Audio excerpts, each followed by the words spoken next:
कि जो पे ना होते श्री नारायण भट्ट प्रकट, कि जो पे ना होते श्री नारायण भट्ट प्रकट, तब ब्रजमंडल को पुनः कौन दर्शाता, कि इस ब्रजमंडल को दोबारा कौन दिखाता।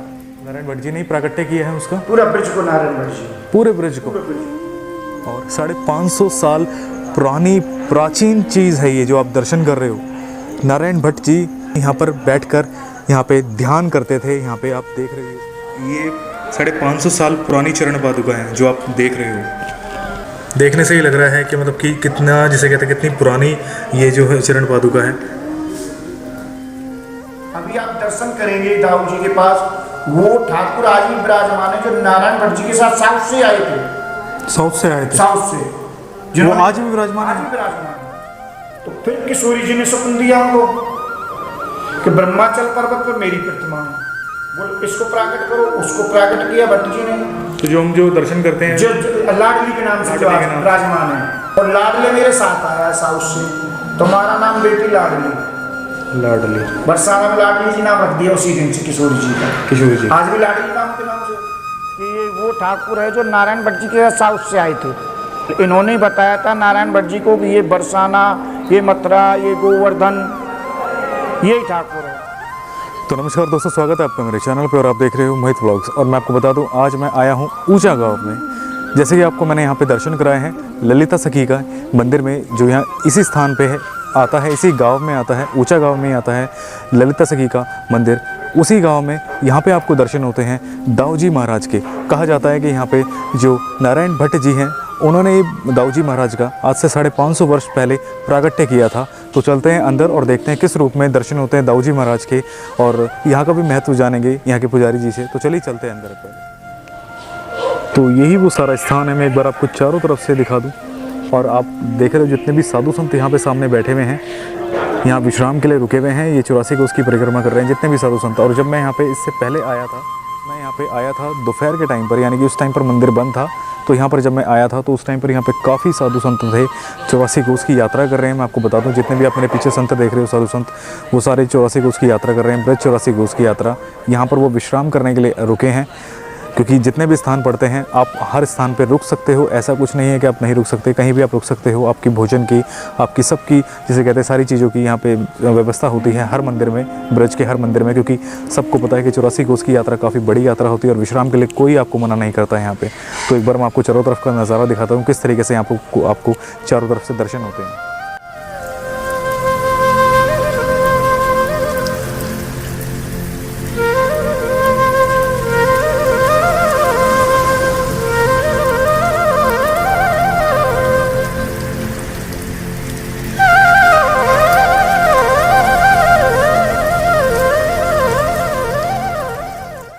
और वहीं अगर मैं थोड़ा आगे जाके दिखाने की कोशिश करूँ आपको, जो मेन द्वार है वो आप देखोगे, अगर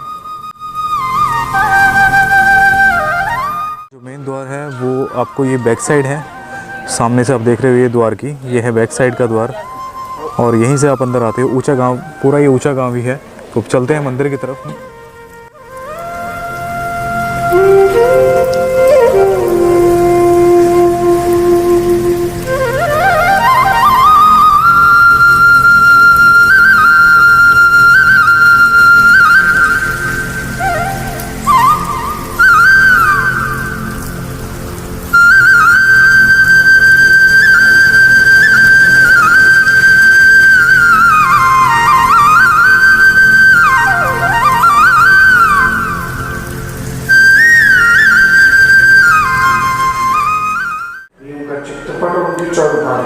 उनकी चरण पातिका आज भी मौजूद है।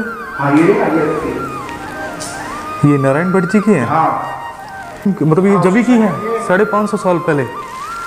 तो मैं आपको बता दूं, आप यहाँ के पुजारी जी हैं? जी, आप यहीं के पुजारी हैं? नारायण भट्ट जी के वंशज हैं आप? उनकी 17वीं पीढ़ी है। 17वीं पीढ़ी। आपको बताऊं, ये है नारायण भट्ट जी के ही वंशज हैं और ये 17वीं पीढ़ी है। और इन्होंने मुझे दिखाया, मुझे यकीन नहीं हो रहा देखकर कि नारायण भट्ट जी का, पहले तो आप ये देखो, ये उनका एक यहाँ पे उनकी छवि है, उनकी मतलब इसी प्रकार वो दिखते थे।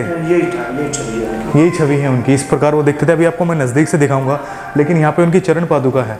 आपको मैं नज़दीक से दिखाता हूँ, विश्वास नहीं हो रहा है मुझे देखकर कि नारायण भट्ट जी की जो चरण पादुका है उसके दर्शन आप पास से कीजिए एक बार। ये है नारायण भट्ट जी की चरण पादुका, आप देख रहे हो। यकीन नहीं होता कि यहाँ पे चरण पादुका के इतने सुंदर दर्शन होते हैं, और वो आज भी है। तो यहाँ पे एक बात मैं आपसे पूछूंगा कि जो नारायण भट्ट जी हैं, इनको स्वप्न में जैसे राधा रानी ने दर्शन दिए, और जो यहाँ पे दाऊ जी के हमें दर्शन होंगे, नारायण भट्ट जी ने ही प्राकट्य किया है उसका, पूरा ब्रज को नारायण भट्ट जी, पूरे ब्रज को। पूरे ब्रज को भाई पीढ़ी दर पीढ़ी देखते आ रहे हैं हम, बाबा ग्रैंडफादर इनसे सुनते आ रहे हैं कि नारायण भट्ट जी की 3-4 पीढ़ी से तो हमारे आ गए हैं, जैसे बाबा हमारे पिताजी, उनसे सबसे सुनते आ रहे हैं। बहुत से चेतन जी को भी देखते हैं, चैतन्य महाप्रभु हाँ, जी, चैतन्य महाप्रभु जी को नहीं, उनका नंदगाम का मिलता, पूरे ब्रज का नहीं मिलता, गोवर्धन और वृंदावन। इसलिए भक्तमाल में तो स्पष्ट लिखा है कि जो पे ना होते श्री नारायण भट्ट प्रकट, कि जो पे ना होते श्री नारायण भट्ट प्रकट, तब ब्रजमंडल को पुनः कौन दर्शांतो, किस ब्रजमंडल को दोबारा कौन दिखाता। गोप स्थल मथुरा मंडल जिते 12 बखाने, अगर ब्रज का सबसे ज्यादा प्रमाण मिलता है तो 12 पुराण में है ब्रज का। हाँ जी। और भट्ट जी ने 12 पुराण के अनुसार ही ब्रज को प्राकट किया। अभी आप दर्शन करेंगे दाऊ जी के पास, वो ठाकुर आज भी विराजमान है जो नारायण भट्ट जी के साथ साउथ से आए थे, साउथ से आए थे, साउथ से, वो आज भी विराजमान है, आज भी विराजमान है दाऊ जी के पास। अभी दर्शन करेंगे आप जरूर कि ते किए नारायण भट्ट प्रकट पृथ्वी पे जाने, कि जो 12 पुराण के अनुसार ना काहू खंडन कियो, कि इन्होंने लिख दिया कि बरसाना, तो किसी ने उस पर ऑब्जेक्शन नहीं किया, इसलिए भट्ट जी को ही नारद जी का अवतार माना गया है। ब्रजभूमि उपासक भट्ट सो रुचि पच हरि एक ही कियो, कि बड़ी रुचि के साथ प्रभु ने भट्ट जी को ब्रज के लिए प्राकट किया। रुचि पच हरि, कि बड़ी रुचि के साथ, ना काहू खंडन कियो, इन्होंने कर दिया। इन्होंने पूरे ब्रज को प्राकट करके, जिस समय आप यहाँ खड़े हैं, ये नारायण भट्ट जी की रेजिडेंसी, निवास स्थान, कि ब्रज को प्राकट करने के बाद नारायण भट्ट जी आके यहाँ भजन करने लग गए। भाई नारायण भट्ट जी का समय भजन में गया, पूरा समय। ग्रंथ भी लिखे उन्होंने, वामन ग्रंथ लिखे, 60 एक जगह 60 का भी प्रमाण मिलता है कि उन्होंने हर चीज का संस्कृत में है सब। जैसे ब्रज के लिए उन्होंने लिखा ब्रज भक्ति विलास, इसमें ब्रज के बारे में A to Z लिखा हुआ है, ब्रज क्या है, कहाँ है, कौन सी जगह किस जगह, कौन सी जगह किस जगह, ये ब्रज का पूरा ब्रज भक्ति विलास में लिखा हुआ। अब जैसे हम ऊंचा गांव आए तो देवकुंड पे हमको क्या श्लोक बोलना चाहिए, यहाँ की क्या महिमा है, ये ब्रज भक्ति विलास में। अच्छा। तो ब्रज प्राकट करके वो ठाकुर उनके साथ था लाडले, जो भी आप दर्शन करेंगे बैठे हुए थे। तो दाऊ जी ने उनको स्वप्न दिया कि पीछे झाड़ी है, उसी समय की, जैसे चरणों पाद का उस समय की है, उसी समय के पीछे झाड़ी भी है, आज भी है, कि यहाँ से मेरे क्या देखते कि गाय आती और भरी आती, दूध निकाल के जाती।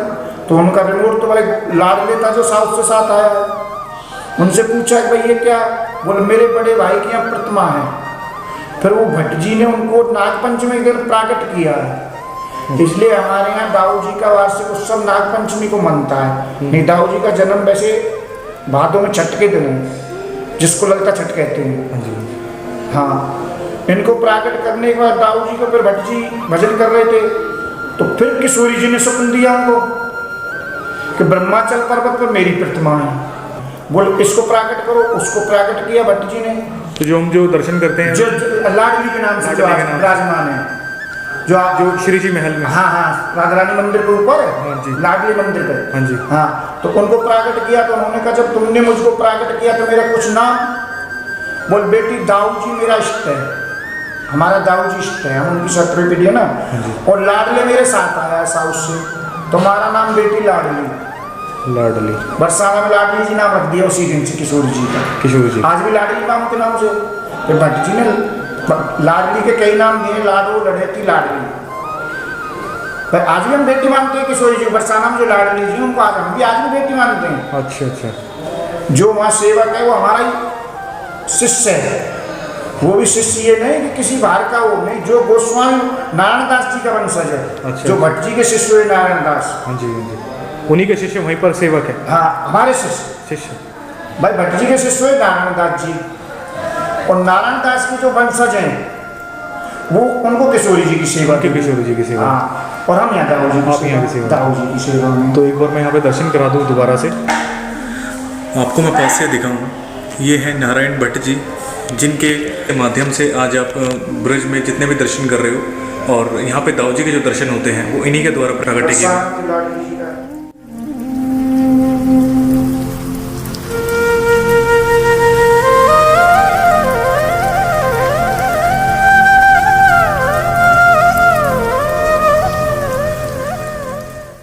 और आप नीचे पढ़ सकते हो, यहाँ पे लिखा भी है श्री गोस्वामी नारायण भट्ट जी महाराज, संस्थापक, पीठाधीश, ब्रजाचार्य पीठ। तो इनके बारे में यहाँ पे लिखा भी आप पढ़ सकते हो, और दर्शन तो आप यहाँ पे बहुत ही प्यारे रूप में इनके दर्शन होते हैं।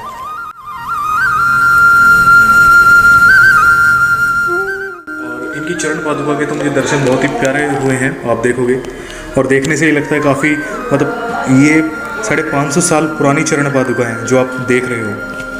550 साल पुरानी चरण पादुका आप नज़दीक से भी देखो, और साइड से भी दिखाने की कोशिश करूँ मैं आपको, ताकि आपको अच्छे से दर्शन हो। देखने से ही लग रहा है कि मतलब कि कितना, जिसे कहते हैं, कितनी पुरानी ये जो है चरण पादुका है।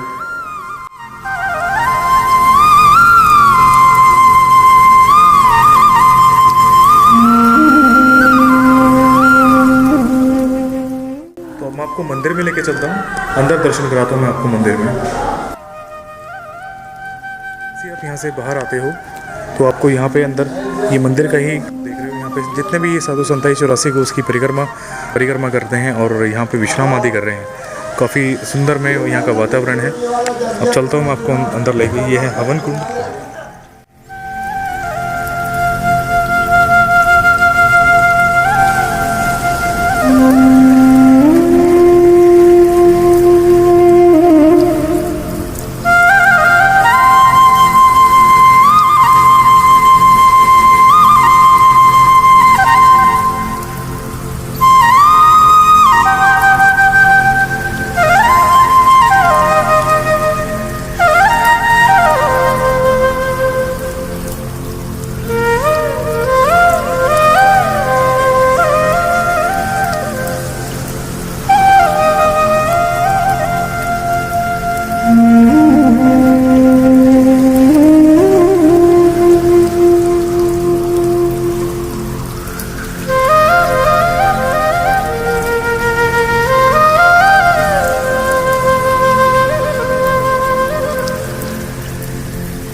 एक यात्रा आई, आप देख रहे हो सामने।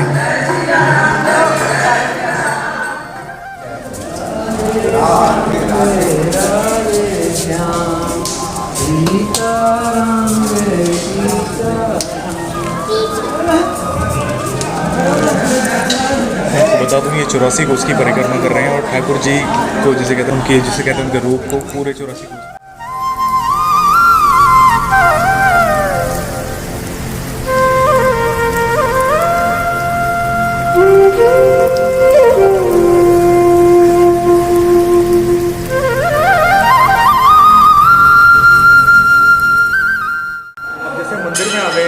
जी, यहाँ पे जो दाऊ जी का रूप है उनके बारे में, और जो जैसे आपने बताया था नारायण भट्ट जी के जो ठाकुर जी थे उनके पास जी, उनके दर्शन आप बताइए कहाँ पे कैसे हैं? जैसे ये ऊपर आप देख रहे हैं सामने, ऊपर विराजमान है, ये दाऊ जी और रेवती जी हैं। दाऊ जी और रेवती जी? हाँ, उनकी पत्नी, दाऊ जी की पत्नी। ऊपर श्याम वर्ण में दाऊ जी हैं और साथ में रेवती जी विराजमान है। हाँ, नीचे जो ये ठाकुर देख रहे हैं, जैसा मैंने अभी आपको पहले बताया कि ये वो ठाकुर है जो नारायण भट्ट जी के साथ साउथ से आए थे। नारायण भट्ट जी के साथ साउथ से? हाँ, ये वही ठाकुर है। 550 वर्ष पहले इन्होंने ही बताया था नारायण भट्ट जी को कि ये बरसाना, ये मथुरा, ये गोवर्धन, यही ठाकुर है। यही ठाकुर है। इन्होंने ही बताया था नारायण भट्ट जी को सारे चिन्ह बताए? सारे चिन्ह और पूरे ब्रज के बारे में। इनको भट्ट जी लाडले के नाम से पुकारते थे। इनको लाडले नाम से। और जो जैसे कि आपने बरसाने में बताया कि राधा रानी को प्रकट करने वाला उनका नाम लाडली रख दिया। लाडली। तो यहाँ पे जिस प्रकार की ये 550 साल पुराना मंदिर जी, इसका जीर्णोद्धार कितनी बार, मतलब कब हुआ है? इसका जीर्णोद्धार वैसे भट्ट जी के कहने पे अकबर का जो फाइनेंसर था टोडरमल के द्वारा करवाया हुआ। देख रहे हो आप, ये मुगल कालीन कंस्ट्रक्शन है पूरा। हम जो देख रहे हैं उसी समय का है, मुगल? हाँ, 8-8 फुटी दीवार है आज भी। 8-8 फुट की। देख लो निज मंदिर की यहाँ से लेके वहाँ तक 8 फुट है।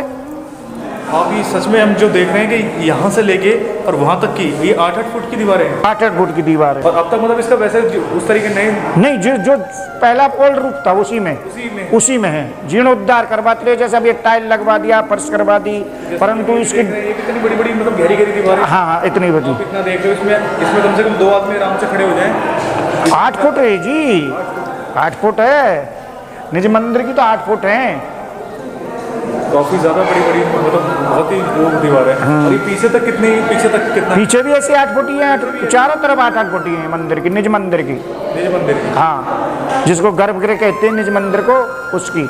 ये बाहर का इसको कहते हैं जगमोहन। ये जगमोहन है जहाँ हम खड़े हुए हैं, जगमोहन। काफी और यहाँ पे जैसे हम देख रहे हैं जितने भी साधु संत आए हुए हैं, ये परिक्रमा दे रहे हैं 84 कोस की परिक्रमा है जी। तो यानी कि मतलब कहने का मतलब है कि जो भी यहाँ पे रुके हुए हैं तो वो कभी भी आके कोई भी 84 कोस की यात्रा करता है तो वो यहाँ पे आके रुक सकता है। देखिए, जो ये 84 कोस की यात्रा है, रासलीला, ये भी तो दोबारा भट्ट जी ने चालू की है ना। आज जो भी हम ब्रज की 84 कोस की रासलीला करते हैं, देख रहे हैं, राम रासलीला है, ब्रज परिक्रमा है, ये सब भट्ट जी ने दोबारा से चालू किए इनको। भट्ट जी ने जैसे ब्रज को प्राकट करने के बाद, जैसे भादों में जो लीला होती है उनको बूढ़ी लीला के नाम से, ब्रज यात्रा को वन यात्रा, ये सब भट्ट जी के द्वारा ही है। भट्ट जी के द्वारा। तो अभी आरती का समय है। आरती का बस भोग आएगा, उसके बाद आरती होगी। हाँ, और जो पीछे झाड़ी है जहाँ से प्राकट है, वो मंदिर के जस्ट पीछे है, बिल्कुल जहाँ से दाऊ जी का प्राकट है। वहाँ के दर्शन भी कर सकते हैं। बिल्कुल, हाँ। तो एक बार वहाँ के दर्शन भी आप हमें कराइएगा। तो जैसे कि आप ये देख रहे हो, ये पीछे वही झाड़ी है। जैसे एक बार मैं आपसे फिर भी पूछना चाहूँगा, इसके बारे में बताएंगे आप हमें, कौन ये झाड़ी का? ये झाड़ी वो है जहाँ नारायण भट्ट जी ने दाऊ जी की, जो आपने विग्रह का भी दर्शन किया, यहीं से प्राकट है। यहीं से प्राकट है। हाँ, और यही भट्ट जी की भजन स्थली है। ये भजन स्थली है। हाँ, यहीं भजन करते थे बैठे हुए। तो ये 550 साल पुरानी जी, साल पुरानी हो सकती है। और एक साधना स्थली है और दाऊ जी प्राकट स्थल है, दोनों है ना एक साथ में। दोनों एक साथ में ही हैं। हाँ। और आपका शुभ नाम जानना चाहेंगे? मेरा नाम घनश्याम है। घनश्याम। तो आप यहीं के निवासी हैं? जी, मैं ऊंचा गाँव वंशज हूँ। अच्छा, यही उन्हीं के वंशज हैं आप? जी। तो एक बात और पूछना चाहूँगा मैं आपसे कि ये 84 कोस की यात्रा में स्थान आता है या फिर ये अलग स्थान है? नहीं, 84 कोस की यात्रा में। 84 कोस की यात्रा में आता है ये स्थान। तो काफ़ी आनंद में बताया आपने यहाँ के बारे में। ये 84, क्योंकि भाई ब्रज का मुख्य जगह है ये। वैसे भी पश्चिमी उत्तर प्रदेश का लास्ट गांव है। इसके बाद आप भरतपुर डिस्ट्रिक्ट में प्रवेश कर जाएंगे यहाँ से। ये जैसे कहते हैं ये लास्ट गांव है यहाँ? ये पश्चिमी उत्तर प्रदेश का लास्ट है। तो काफ़ी आनंद आया आपसे जान के। राधे राधे। राधे राधे। राधे राधे। तो आप ये जो स्थान देख रहे हो, ये है वही झाड़ी जो यहाँ पे आज भी जिसके आपको दर्शन होते हैं। और कहा जाता है कि नारायण भट्ट जी यहीं पर इसी जगह पर बैठ के वो ध्यान करते थे। और इसी झाड़ी के नीचे से, यहीं से ही ये दाऊ जी जो आपने अंदर दर्शन करे हैं दाऊ जी के, वो दाऊ जी को प्रागट्य किया नारायण भट्ट जी ने। और ये वही झाड़ी है, 550 साल पुरानी झाड़ी आप देख रहे हो। ये 550 वर्ष पुरानी झाड़ी है। और इसको देखकर एक अनुभूति ऐसी हो रही है, अगर मैं पास से दिखाने की कोशिश करूँगा आप देखोगे तो ये एक रेशे टाइप का, एक रुआ टाइप जो होता है पेड़ पे लग जाना, तो इससे अनुभूति होती है कि काफ़ी प्राचीन ये पेड़ है। एक आपको अगर एहसास हो इस चीज़ को, अगर आप देख पाओगे, एक रुआ टाइप की से जम गया है, तो वो आप इससे अंदाज़ा लगा सकते हो कि कितना प्राचीन ये वृक्ष है। और यहाँ के जो पुजारी जी थे उन्होंने मुझे बताया कि ये जो झाड़ी है ये आगे तक बढ़ रही है, आगे तक बिल्कुल। तो इसलिए ये टीन वगैरह लगा दिए हैं इन्होंने, ताकि ये नीचे ना गिरे और आगे और बढ़ती रहे। आप ये स्थान देख रहे हो, ये काफ़ी ऊपर तक बढ़ती जा रही है झाड़ी। और 550 साल पुरानी प्राचीन चीज़ है ये जो आप दर्शन कर रहे हो।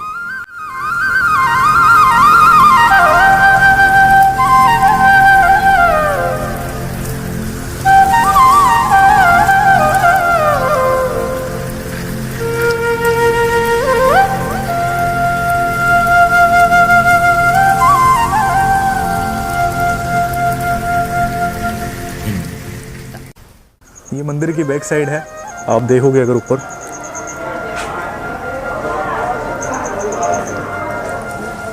ये एक साधु या महात्मा कह सकते हो आप, ये उनकी कुटिया है। और यहाँ पे जो पुजारी जी हैं उन्होंने मुझे बताया है कि उनको भी लाइट यहाँ पे पसंद नहीं है, वो बिना लाइट के रहते हैं।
पे आपको दर्शन करके कैसा लगा हमें कमेंट्स में ज़रूर बताना।